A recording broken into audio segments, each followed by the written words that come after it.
By the way ये लोग इतना स्पीड में नहीं दौड़ रहे हैं। अब मेरे सोलो ट्रैक की एक्सपीरियंस और इन माउंटेन्स की हिस्ट्री जानने के लिए पूरा वीडियो देखिए। मेरे ग्रेनोवेल विज़िट के दूसरे दिन मैं डिसाइड करती हूँ ये ला वेस्ली फोर्ट ट्रैक करने का, जो मेरे एयरबीएनबी से ऑलमोस्ट 3.5 किलोमीटर दूर था और वो वॉक करके आपको जाना था। ऑलमोस्ट 1 किलोमीटर बाद मैं सेंट्रल ग्रेनोवेल में पहुँचती हूँ, जहाँ पे बहुत ही सुंदर सुंदर बिल्डिंग्स थे, लेकिन मैं वेट कर रही थी ये पीछे देखे जाने वाली माउंटेन्स की। और फिर ये सरप्राइज़ आता है। ये इतना सुंदर था, मैं वर्ड्स में एक्सप्लेन नहीं कर सकती। कल शाम को ही मैं पहुंची हूँ फ्रांस के ये शहर ग्रेनोवेल में, और तब बहुत ठंड और अंधेरा था। लेकिन आज इस झलमलाते हुए दिन में ये नदी और ये माउंटेन्स के साथ ये शहर मुझे बहुत पसंद आता है।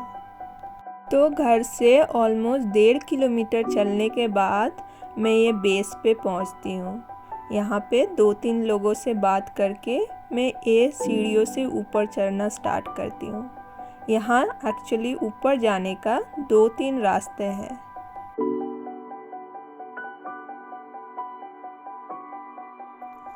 ये मेरा पहला सोलो ट्रैक है और अभी तक मुझे बहुत अच्छा लग रहा है।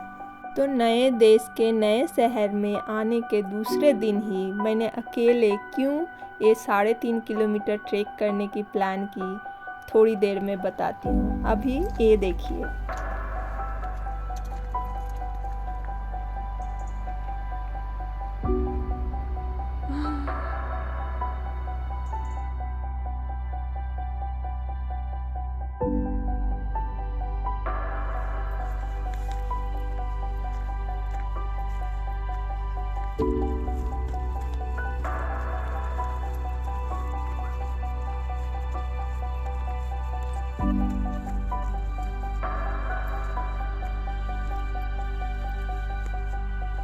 मुझे याद है यहाँ पे थोड़ी देर के लिए ही मेरे दिमाग में ये आ रहा था कि यार सबके साथ कोई ना कोई है, या तो दोस्त, फैमिली, और मैं शायद अकेली चल रही हूँ। फिर ये अंकल पास करते हैं और मुझे दुनिया के सारे सोलो ट्रैक की मोटिवेशन रिफिल कर जाते हैं। और कुछ सीढ़ियाँ चढ़ने के बाद ये व्यू आता है।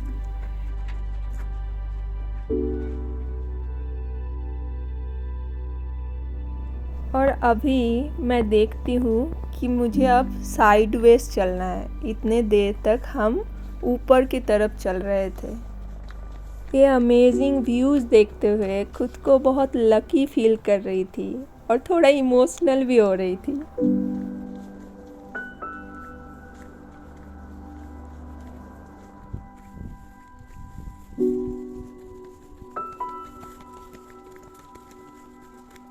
बाय द वे मैंने इनके वीडियो की स्पीड बढ़ा के रखी है, ये लोग इतना ज़ोर से दौड़ नहीं रहे। मैं जो बोल रही थी, साइडवेज चलने के बाद एक नया व्यू आता है, नए पहाड़े सामने आती है और मेरा मन और खुश हो जाता है। और तभी एक केबल कार पास करता है, जिसे यहाँ लोग बबल्स बोलते हैं इनके शेप की वजह से। तो इतना सुंदर दिख रहा था, तभी मैं डिसाइड कर लेती हूँ मुझे नीचे तो इसी से जाना है। यहाँ आने से पहले ही मैंने आज के दिन के लिए कुछ और प्लान किया था। यहाँ से 2 घंटे की दूरी में ही एनेसी सिटी है, जहाँ मेरी एक दोस्त रहती है। तो मेरा उससे मिलने जाने का और एनेसी सिटी घूमने का प्लान था। लेकिन आज सुबह जब मैं घर से निकलती हूँ तो रियलाइज़ करती हूँ कि मेरा मोबाइल डेटा अचानक से काम करना बंद कर चुका है। तो बिना इंटरनेट के इतना डिस्टेंस जाने का प्लान मुझे तब कैंसिल करना पड़ता है। और फिर ऑलमोस्ट 11:30-12 बजे मैं एक ट्रैक के लिए निकलती हूँ। ये सुंदर सा जगह और सामने का बहुत ही ऑसम सा व्यू देख के मैं यहाँ पे लंच करने का सोचती हूँ।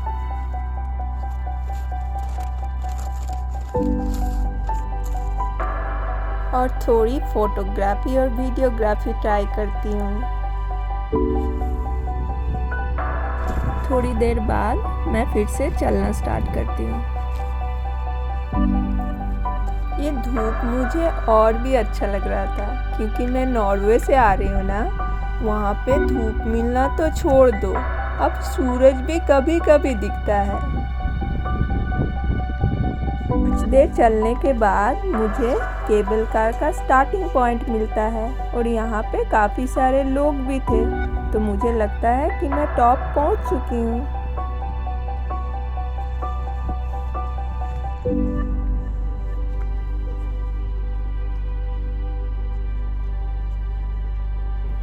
और कितने सारे माउंटेन्स है यार मतलब ग्रेनोबल कितना ब्यूटीफुल है, इसकी ब्यूटी ख़त्म ही नहीं हो रही है, एक के बाद एक सरप्राइज मिल ही जा रहा है।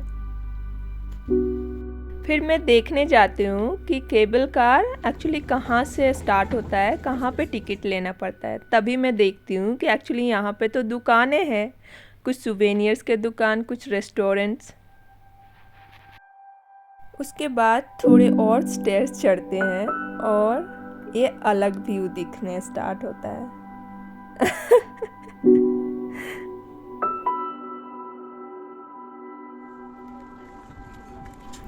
फिर मैं ये स्टेयर्स लेके, ये फाइनल स्टेयर्स है, ये लेके मैं टॉप मोस्ट रूफ पे पहुंचती हूँ।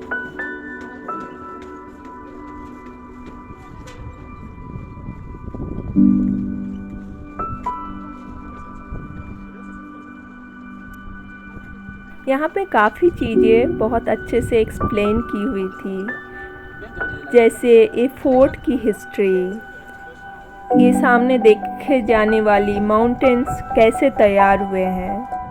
कुछ ऐसा थियरी है कि एक्चुअली 10 मिलियन साल पहले यूरोपियन और अफ्रीकन टेक्टोनिक प्लेट्स की संघर्ष की वजह से ये पर्वतें तैयार हुई थी।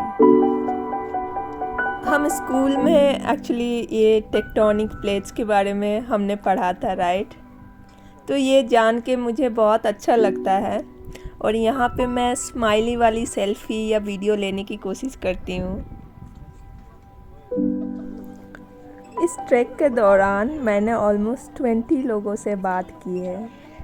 नहीं, हर जगह पे मुझे डायरेक्शन पूछने की ज़रूरत नहीं थी, लेकिन मुझे ना कहीं भी जाऊँ तो वहाँ के लोगों से बात करना अच्छा लगता है।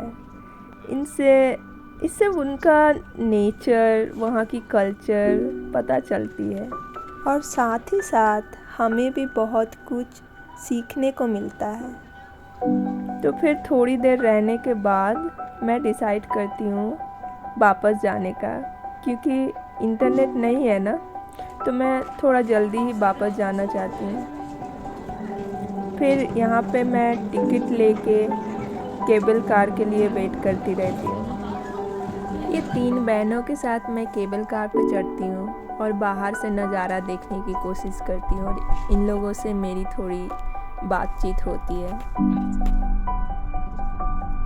From India, but I'm coming from Norway. So you live in Norway or? Yeah. लेकिन यार ये केबल कार में ना ये पूरा रास्ता 5 से 10 मिनट में ख़त्म हो जाता है, तो मुझे अगर ज़रूरत नहीं पड़ेगी मैं केबल कार नहीं लूँगी, पैदल ही जाना पसंद करूँगी। फिर एक सुंदर सा पार्क क्रॉस करती हूँ और एक मैजिक देखिए, वो साइकिल में यहाँ पे लोग सामने कैरियर में लोगों को, बच्चों को बैठा के लेके आते हैं।